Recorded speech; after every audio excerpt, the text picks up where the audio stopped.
नमस्कार दोस्तों, स्वागत है आपका मेरे चैनल राधा की आवाज़ में। चैनल पे नए हैं तो लाइक सब्सक्राइब ज़रूर करें।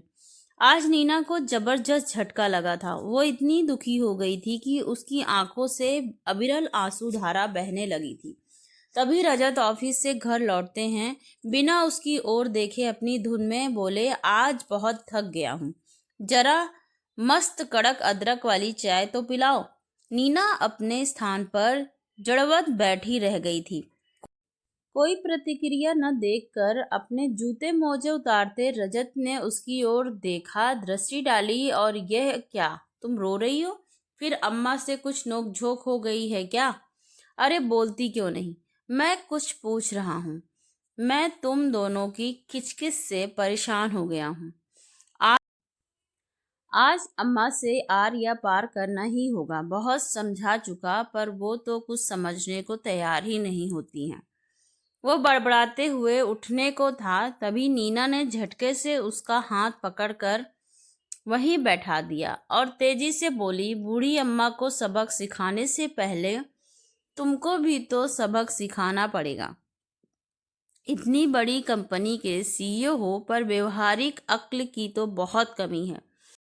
अपने ऊपर आक्षेप वह सह नहीं सका, चिल्लाकर पूछ बैठा, यानी तुम कहना चाह रही हो कि तुम्हारा और अम्मा का झगड़ा मेरे कारण होता है? नहीं जी, आप जो अम्मा को बराबर चुप रहने को बोलते रहते हो, वो उनको कितना बुरा लगता है होगा, और उसका असर अपने सोनू पर भी पड़ता है।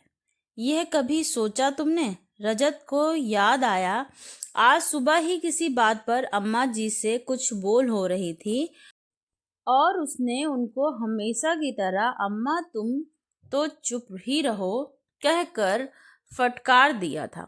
वो शर्मिंदा सा होकर बोला, हाँ तो इस बात से क्या मतलब है? मतलब है, आज मैं सोनू को किसी बात के लिए रोकने लगी थी, उसने तुम्हारी ही टोक में मुझे जवाब दे मारा। वो थूक निगलते हुए नीना की ओर प्रश्नवाचक निगाहों से देखने लगा था।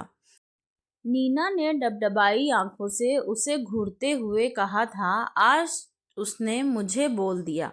मम्मी, अब तुम तो चुप ही रहा करो। रजत गुस्से से सोनू को पुकारने लगा था। नीना ने पुनः बीच बचाव करते हुए कहा, कभी अम्मा जी को सुधारते हो तो कभी बेटे को सुधारते हो। सबसे पहले स्वयं को तो सुधार लो, क्योंकि जीवन के संदेश सबसे पहले घर से ही मिलते हैं।